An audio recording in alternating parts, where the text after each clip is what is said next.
Hi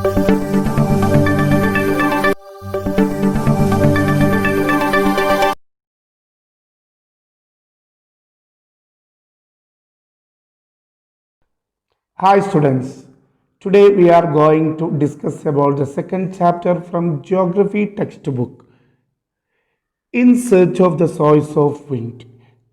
കാറ്റിൻ്റെ ഉറവിടം തേടി എന്ന ജോഗ്രഫി പാഠപുസ്തകത്തിലെ രണ്ടാമത്തെ പാഠമാണ് ഇന്ന് നാം ചർച്ച ചെയ്യുന്നത്. In the beginning of this chapter, there is a few lines about Vasco da Gama. What is that? 8th July 1497. Vasco da Gama started his voyage in 4 ships from the port of Lisbon with a crew. Lisbon തുറമുഖത്തു നിന്നും 4 കപ്പലുകളിലായി, അതായത് പായ്ക്കപ്പലുകളിലായി 170 പേരടങ്ങുന്ന സംഘത്തെ നയിച്ചുകൊണ്ട് Vasco da Gama 1497 July 8 യാത്ര തിരിച്ചു. It was a longest voyage ever attempted in search of a country. ഒരു രാജ്യം തേടിയുള്ള എക്കാലത്തെയും ചരിത്രത്തിലെ ഏറ്റവും വലിയൊരു സമുദ്രയാത്രയായിരുന്നു അത്. They reached the coast of Brazil. അങ്ങനെ അവർ എന്ത് ചെയ്തു? ലിസ്ബണിൽ നിന്നും പുറപ്പെട്ടു ബ്രസീലിൻ്റെ തീരത്തെത്തി. And from there they travel to south east. അങ്ങനെ ബ്രസീലിൽ നിന്നും അവർ തെക്ക് കിഴക്കോട്ട് സഞ്ചരിച്ചു. അതിനുശേഷം the winds identified by Bartholomew Dias aided Gama and took him to the southern coast of Africa. അദ്ദേഹത്തിൻ്റെ മുൻഗാമിയായ ബർത്തലോമിയോ ഡയസ് കണ്ടെത്തിയ കാറ്റുകളുടെ പഠനത്തിലൂടെ അദ്ദേഹം അതിൻ്റെ സഹായത്തോടു കൂടി അദ്ദേഹം ആഫ്രിക്കയുടെ തെക്കേ തീരത്ത് എത്തി, അല്ലെങ്കിൽ അദ്ദേഹത്തെ കാറ്റുകൾ തെക്കേ തീരത്ത് എത്തിച്ചു. However, Gama left the place due to disputes with the local government. അവിടുത്തെ പ്രാദേശിക ഗവൺമെൻറ്റുമായി ചില പ്രശ്നങ്ങളുണ്ടായതിനെ തുടർന്ന് ഗാമ അവിടെ നിന്ന് വിട്ടു. He sailed past Mombasa and reached മലിന്തി. അങ്ങനെ വടക്കോട്ട് മൊംബാസയും കടന്ന് അദ്ദേഹം മലിന്തി എന്ന സ്ഥലത്തെത്തി. Sighting Indian merchants there. മലിന്തി തുറമുഖത്ത് ഇന്ത്യൻ കച്ചവടക്കാരെ കണ്ടപ്പോൾ he sought the help of a local navigator. അദ്ദേഹം ഒരു പ്രാദേശിക നാവികൻ്റെ സഹായം തേടി. And set sale on 24 April 1498 with the help of the south west monsoon wind. അങ്ങനെ ആ പ്രാദേശിക നാവികൻ്റെ സഹായത്തോടു കൂടി അവിടെ നിന്ന് അദ്ദേഹം തെക്ക് പടിഞ്ഞാറൻ മൺസൂൺ കാറ്റുകളുടെ സഹായത്തോടെ, with the help of south west monsoon wind, തെക്കു പടിഞ്ഞാറൻ മൺസൂൺ കാറ്റുകളുടെ സഹായത്തോടെ he reached Kapad near Kozhikode on 20 May after a voyage of 23 days. അങ്ങനെ 23 ദിവസത്തെ യാത്രയ്ക്ക് ശേഷം 1498 ഏപ്രിൽ 24 പുറപ്പെട്ട ഗാമ 23 ദിവസത്തെ യാത്രയ്ക്ക് ശേഷം മെയ് 20 കോഴിക്കോടിനടുത്തുള്ള കാപ്പാടി എന്ന സ്ഥലത്ത് എന്ത് ചെയ്തു? എത്തിച്ചേർന്നു. But Gama struggled a lot when he tried to return during the southwest monsoon season itself. എന്നാൽ തെക്ക് പടിഞ്ഞാറൻ മൺസൂൺ കാലത്ത് തന്നെ അദ്ദേഹം തിരിച്ചു പോയതുകൊണ്ട് ഗാമക്ക് ഒരുപാട് പ്രയാസങ്ങൾ നേരിടേണ്ടി വന്നു.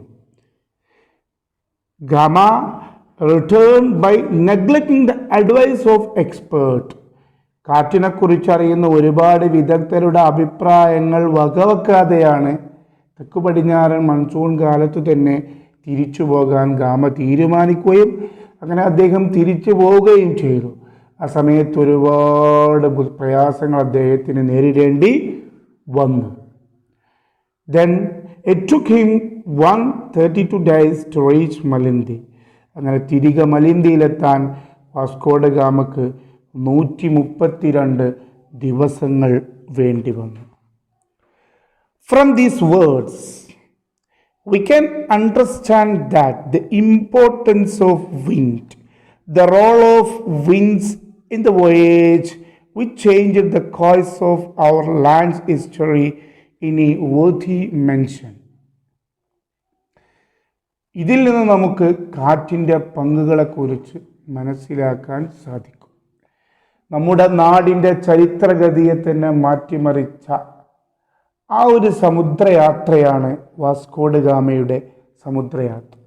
അതിൽ കാറ്റുകളുടെ പങ്ക് എത്രത്തോളമായിരുന്നു എന്ന് ഇത് വായിച്ചപ്പോൾ നമുക്ക് മനസ്സിലായി. In this chapter, we are going to discuss about winds.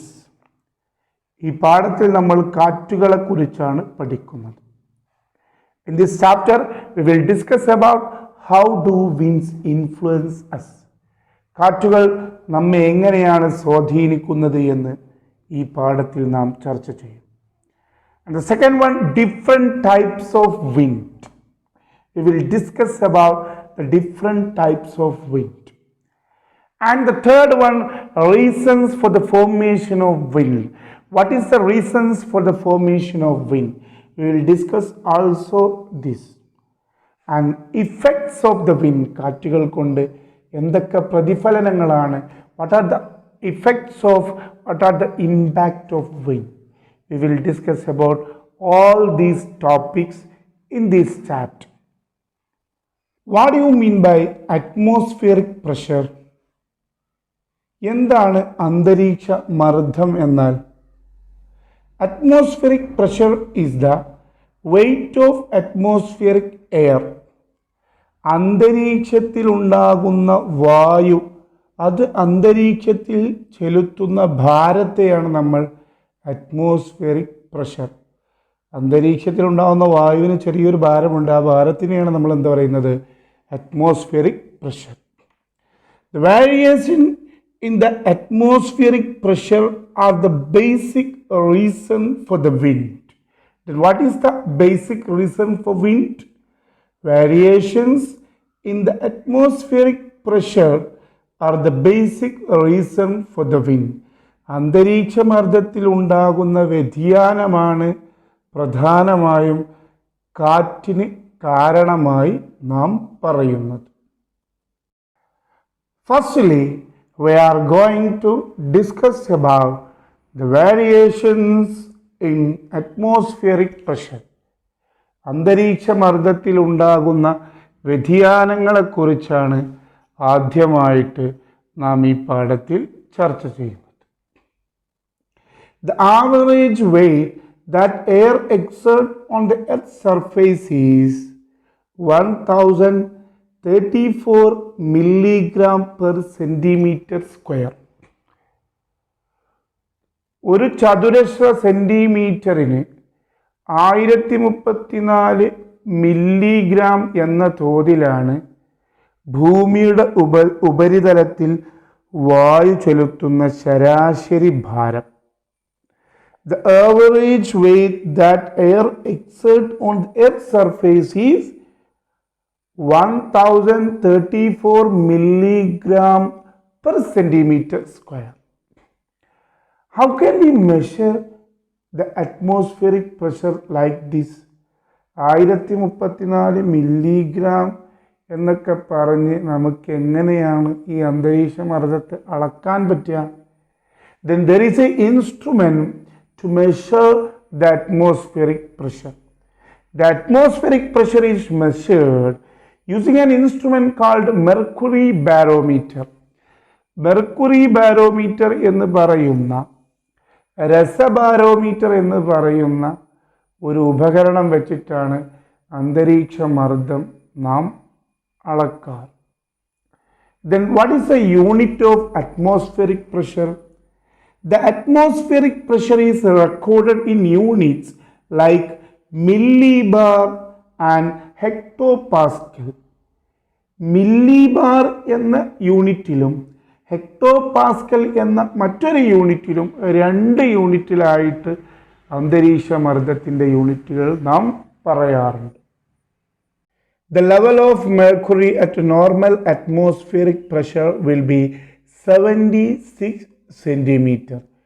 ശരാശരി അന്തരീക്ഷ മർദ്ദത്തിൽ മെർക്കുറിയുടെ അളവ് ആ ബാരോമീറ്ററിൽ 76 സെന്റിമീറ്റർ എന്നായിരിക്കും അടയാളപ്പെടുത്തുക. Then the normal atmospheric pressure will be at that time 1013.2 millibar or 1013.2 hectopascal. It is the normal atmospheric pressure. We have discussed that there will be several variations in the atmospheric pressure.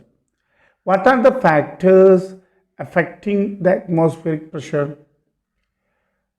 It is, the first one is altitude, and second one is temperature, and third one is humidity. These three are the factors affecting the atmospheric pressure. ഈ മൂന്ന് കാരണങ്ങൾ കൊണ്ടാണ് അന്തരീക്ഷ മർദ്ദത്തിൽ വ്യതിയാനങ്ങൾ ഉണ്ടാകുന്നത്. The first factor that affecting the atmospheric pressure is altitude. The atmospheric pressure decreases with altitude. ഉയരം കൂടുന്നതിനനുസരിച്ച് അന്തരീക്ഷ മർദ്ദം കുറയുന്നു. എത്ര തോതിലാണ് അന്തരീക്ഷ മർദ്ദം കുറയുന്നത്? The atmospheric pressure decreases at the rate of 1 millibar per an altitude of 10 meters. 10 metre ഉയരം കൂടുന്തോറും ഒരു 10 മീറ്ററിന് 1 മില്ലിബാർ കണക്കിനാണ് അറ്റ്മോസ്ഫിയറിക് പ്രഷർ ഉയരം കൂടുന്തോറും കുറയുന്നത്. Look at this picture. There is two places. The first one marked with A and second one marked with B. The place marked with A, there will be the atmospheric pressure will be low, and the place marked with B, the atmospheric pressure will be high, because the place marked with A, the altitude is very high. The place marked with B, the altitude is very low. So when the altitude increases, the atmospheric pressure will decrease. Then the place marked with A, there will be low atmospheric pressure, and the place marked with B, there will be high atmospheric pressure. Have you noticed ever this picture? This is a picture of mountaineer. They are carrying oxygen cylinders with them during this time. Why do they carrying oxygen cylinders? Because as one goes up, when the altitude increases, there is a decrease in atmospheric pressure. അവിടെ എന്ത് കുറയും? അന്തരീക്ഷ മർദ്ദം കുറയും ഉയരം കൂടുമ്പോൾ. Because the rarefication of and the decrease of air with altitude. ഉയരം കൂടുമ്പോൾ വായു കുറയുന്നതിനനുസരിച്ച് അവിടെ അന്തരീക്ഷ മർദ്ദവും കുറയും. അപ്പോൾ അവിടെ ഓക്സിജൻ ശ്വസിക്കാനൊക്കെ ബുദ്ധിമുട്ടുണ്ടാവും. So they carrying oxygen cylinders. You might have felt your ears close as you go to high altitude places like Ooty. Ooty പോലുള്ള ഉയരം കൂടിയ സ്ഥലത്തേക്ക് പോകുമ്പോൾ നമ്മുടെ കാതുകളൊക്കെ ഇങ്ങനെ അടഞ്ഞു പോകുന്നതായിട്ട് നമുക്ക് തോന്നാറുണ്ട്. What is the reason for this? This is also due to the low pressure in these high altitude places.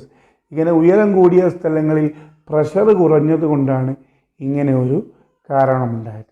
So we can say that when the altitude increases, the atmospheric pressure will decrease. Unlike that, when the altitude decreases, the atmospheric pressure will increase. So ഉയരം കൂടുമ്പോൾ അന്തരീക്ഷ മർദ്ദം കുറയുന്നു, ഉയരം കുറഞ്ഞാൽ അന്തരീക്ഷ മർദ്ദം കൂടുന്നു. So we can say that the atmospheric pressure and the altitude are inversely proportional. അത് രണ്ടും അങ്ങോട്ടും ഇങ്ങോട്ടും വിപരീതത്തിലാണെന്ന് നമുക്ക് പറയാൻ സാധിക്കും. So we can understand that the altitude is an important factor influencing the atmospheric pressure. The second factor that affecting the atmospheric pressure is temperature. Like any other object, air also expands when it gets heated. മറ്റുള്ള എല്ലാ വസ്തുക്കളെ പോലെ തന്നെ ചൂടാക്കി കഴിഞ്ഞാൽ വായുവും expand ചെയ്യും. The expanded air is less dense. അങ്ങനെ ചെറിയ ഒന്ന് ചൂടാക്കുമ്പോൾ അതിങ്ങനെ എക്സ്പാൻഡ് ചെയ്യുമ്പോൾ അതിൻ്റെ ഭാരം കുറയും.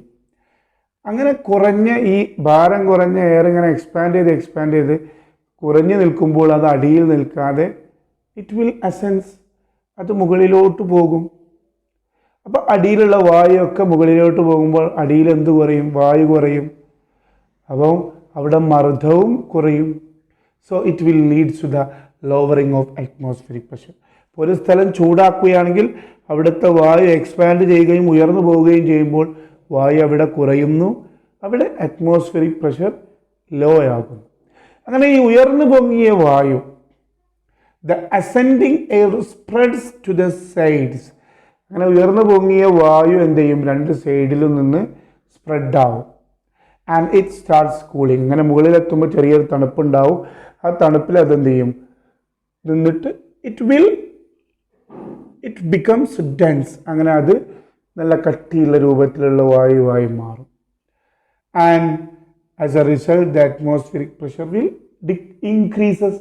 അങ്ങനെ അവിടെ വായു കൂടിച്ചേർന്ന് ഇങ്ങനെ നല്ല ഡെൻസായി മാറുമ്പോൾ, നല്ല തിക്നെസ്സായി മാറുമ്പോൾ അവിടെ എന്ത് ചെയ്യും? വായുവിൻ്റെ ഭാരം കൂടും.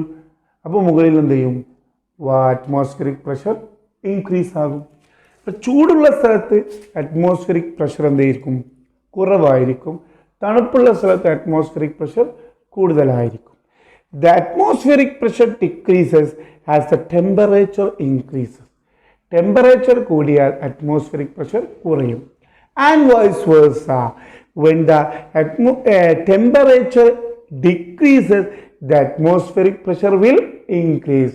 Temperature കുറഞ്ഞാൽ, തണുപ്പുള്ള സ്ഥലം നമ്മൾ പറഞ്ഞതുപോലെ ടെമ്പറേച്ചർ കുറഞ്ഞു കഴിഞ്ഞാൽ atmospheric pressure കൂടുകയും ചെയ്യും.